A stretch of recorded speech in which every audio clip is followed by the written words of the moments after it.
اللہ کے نبی صلی اللہ علیہ وسلم کی زندگی سے اس کو سمجھنے کی کوشش کرتے ہیں۔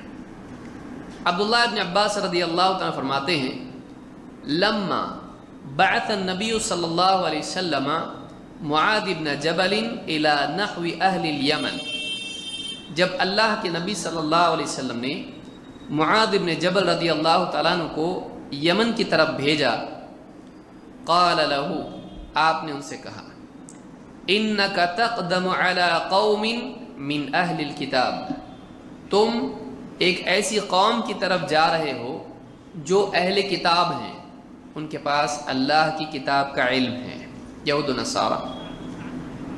فَلْيَكُنْ أَوَّلَ مَا تَدْعُوهُمْ إِلَىٰ أَن يُوَحِّدُوا اللَّهَ تَعَالَىٰ، لہٰذا تم سب سے پہلی چیز اول ما تدعوہم الی، سب سے پہلی چیز جس کی طرف تم ان کو دعوت دو گے وہ کیا ہے؟ الی ان یوحدوا اللہ تعالی، کہ وہ اللہ کی توحید کا اہتمام کریں۔ اہل کتاب ہیں، اللہ کو ماننے والے لوگ ہیں۔ قل یا اہل الکتاب تعالوا الی کلمۃ سواء بیننا وبینکم اللہ نعبد الا اللہ، اے اہل کتاب آؤ اس مشترکہ کلمے کی طرف جو ہمارے تمہارے درمیان برابر ہے، تم بھی مانتے ہو ہم بھی مانتے ہیں، اور وہ کیا ہے؟ اللہ نعبد الا اللہ، وہ یہ کہ ہم اللہ کے سوا کسی کی عبادت نہ کریں۔ تو وہ چیز تم بھی مانتے ہو ہم بھی مانتے ہیں، لیکن ماننے کے باوجود، اس کے باوجود کہ اہل کتاب کے ہاں پہلا کمانڈمنٹ یہی ہے، پہلی چیز یہی ہے جس کو مانتے ہیں کہ اللہ کے سوا کسی کی عبادت نہ کی جائے، پھر بھی ان کو بلاؤ، یعنی ماننے والوں کو بھی توحید کی دعوت دینا، یہ نبی کریم صلی اللہ علیہ وسلم کی سنت سے معلوم ہوتا ہے۔ یہ نہیں کہا وہ تو ایک اللہ کو مانتے ہیں وہ چھوڑ دو، آگے نماز کی دعوت ان کو دو، نہیں، سب سے پہلی چیز جس کی طرف تم ان کو دعوت دو گے وہ ایک اللہ کی توحید کا اہتمام ہے۔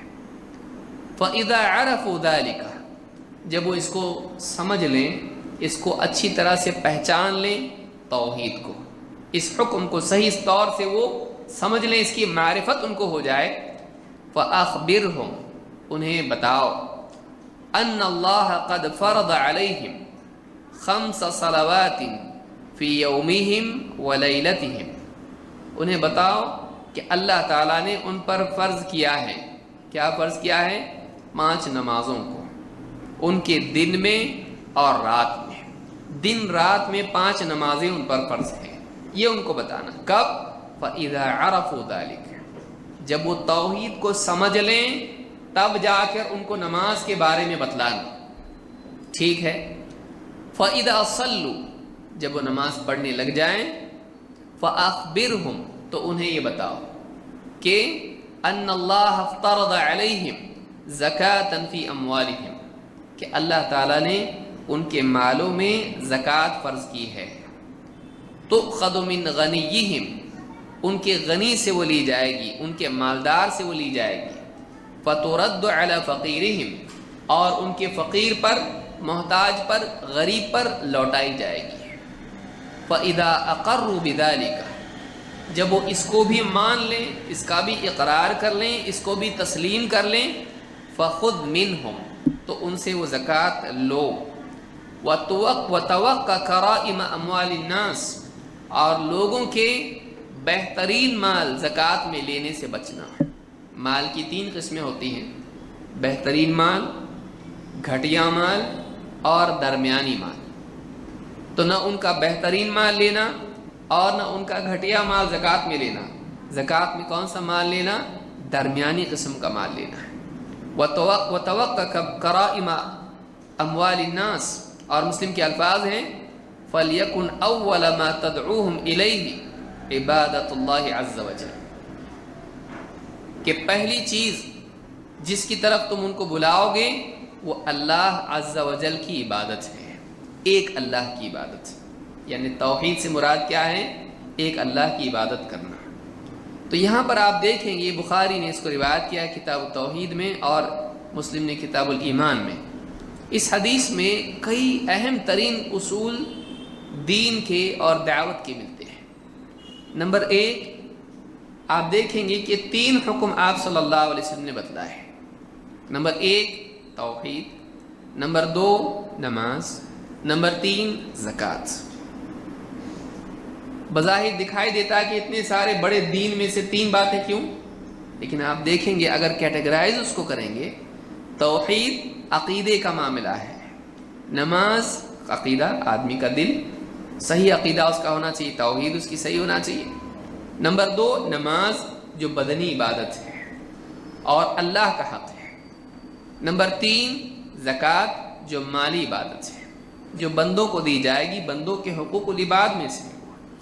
تو اگر آپ دیکھیں گے کہ 3 چیزیں عقیدہ، بدنی عمل اور مالی عمل، اس اعتبار سے آپ کو دکھائی دے گا کہ دین میں، اور آپ قرآن کریم آپ اگر دیکھتے ہیں، آپ سورۃ البقرہ پڑھتے ہیں، یہ ترتیب آپ کو وہاں بھی ملے گی۔ ذَلِكَ الْكِتَابُ لَا رَيْبَ فِيهِ هُدًى لِّلْمُتَّقِينَ، یہ کتاب اس میں کوئی شک نہیں، یہ متقین کے لیے ہدایت ہے، اللہ سے ڈرنے والوں کے لیے۔ کون ہے وہ؟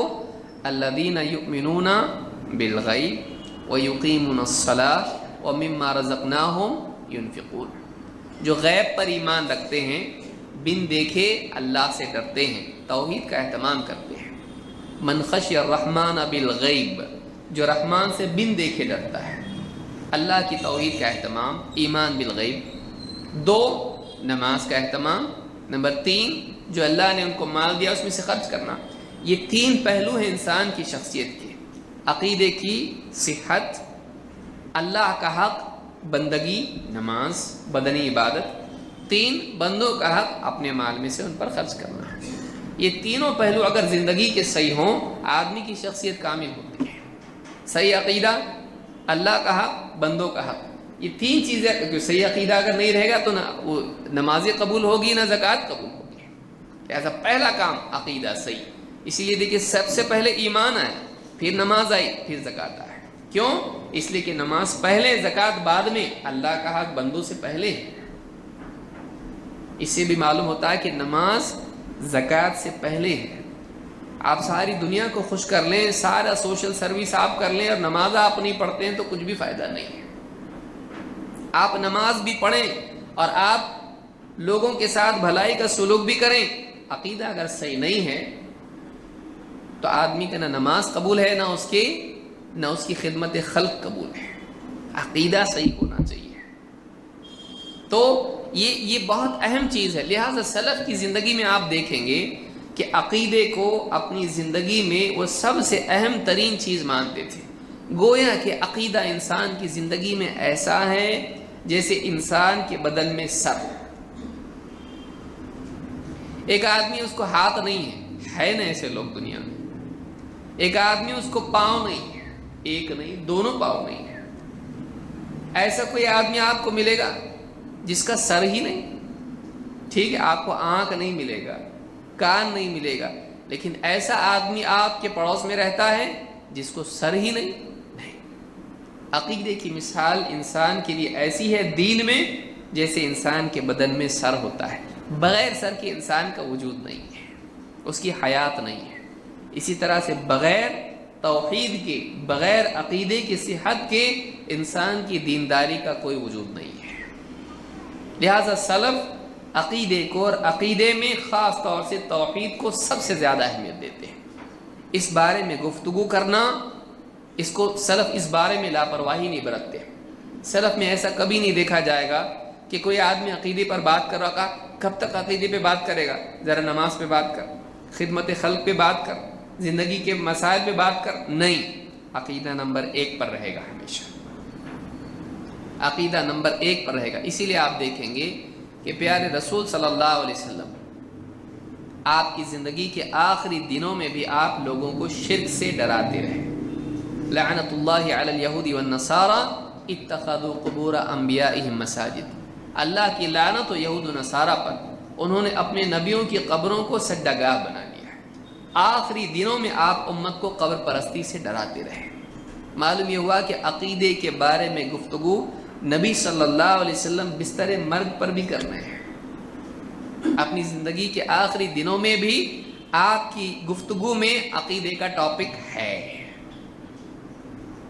تو یہ عقیدے کی اہمیت ہے، یہ توحید کی اہمیت ہے، یہ شرک کے بارے میں بولنا کیوں ضروری ہے، اس بارے میں سمجھ میں آتا ہے۔